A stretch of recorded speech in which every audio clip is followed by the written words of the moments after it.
So I've just been asked the question, why did I start doing postural patterning? And if I'm really going to answer that question, I've got to go back a bit. So I first got interested in physio because I had some trouble when I was a kid. When I was young, I wore built-up boots. Mum can't even tell me why I had them, but I remember these big clompy boots while everybody else was running around in sand shoes. Later on, my knees started dislocating when I was 13 or 14 years old, and they would dislocate out to the sides, which was horrible. And I went into plaster with my legs and then down off to see the physio. And the physio gave me exercises to do, and I had to go along there every few weeks, and that was fun. And after a while, my knees got better a bit and never really got fixed or anything. So I decided I'd be a physio. So I went off to physio school, and really I had a ball. I really loved physio school, loved learning about that stuff, and it was also fascinating and interesting. And then quite soon after, I found myself as the physio. And guess what? I'm working with kids who've got knee dislocation, and I'm giving them the same exercises as I was given. And you know, that didn't work in very much better for me, for the kids, than they did when I was giving them. But that was the job. And with physio, with something like physio, you do all your study, but you come out at the end and you really start to learn on the job, and that's what happens. You sort of get more and more experience, and it gets easier. But I was never really comfortable with the results I was getting for people. I have this 80-20 rule, and the 80-20 rule says that 80% of stuff gets better on its own if you just wait long enough. So I didn't want to be part of the 80% who were just waiting long enough. And I started looking at physio from different ways and for different things. But what really got me going was when I was 28, I had leukemia. And it was a real shock. I was taken out of the workforce and in hospital within a day. And we were matching bone marrow and taking bone marrow aspirations. I ended up with having a couple of bone marrow transplants, and my blood type changed from O negative to B positive, and I found a donor over in Fresno, California, and Danny Davenport, and I've still got Danny's bone marrow today. So for a while there, I didn't know really what was going to happen with diseases, because my immune system had changed. Now I had Danny's immune system. So even though I'd had measles, what was interesting was he hadn't, and because he hadn't had measles, I hadn't had measles, so I had to be inoculated for measles again. And there were a few other things like that as well. So it was quite a journey, and as one of the side effects of the journey of the treatment of the chemotherapy and the radiotherapy and all the rest was I ended up with hip replacements, because my balls in my hips, the blood supply stopped to them. So within a period of a few weeks, really, I went from walking normally, riding my bike to work, having gone back to work, and suddenly my hips started hurting. First one, then the other.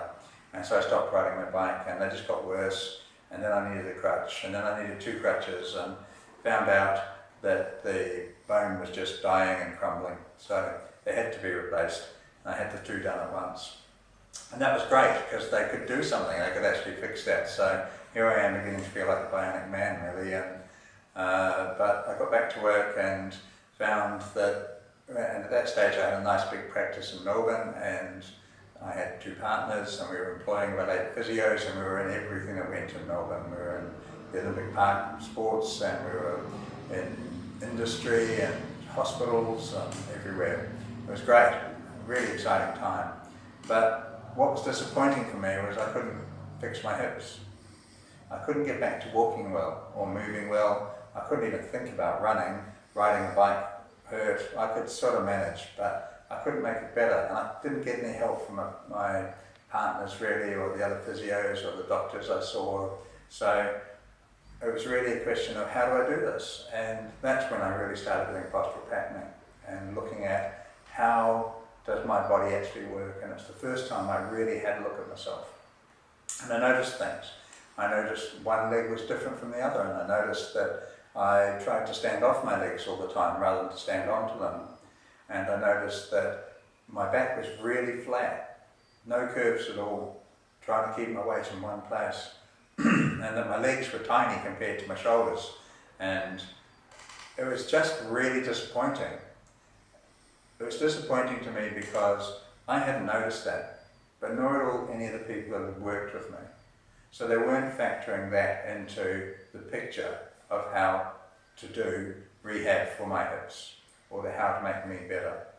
I was given advice like go to the gym or go to the swimming pool, swim a lot. Well, that was great because I've been a swimmer forever. So I could go and swim up and down and up and up and up and down. It made me fitter, didn't do anything for my legs at all. So it took a while, and it took me a long time to get my legs right and to feel like I could walk properly, let alone run out of the way of the bus.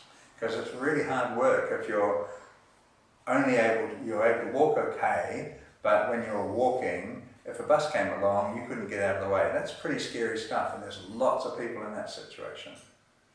So these days, what happens? I find myself teaching movement to people, and I find that really ironic and really, really a hoot. I think it's a great thing that I can be here working with other people's bodies and enjoying mine. I know that if I didn't do the work I do, if I hadn't found postural patterning, if I hadn't developed it over the years, then I probably wouldn't be walking now. It's that important to me. If I didn't work at this every day with other people, I'd have to work at it every day with myself. So it's a great thing to be involved in.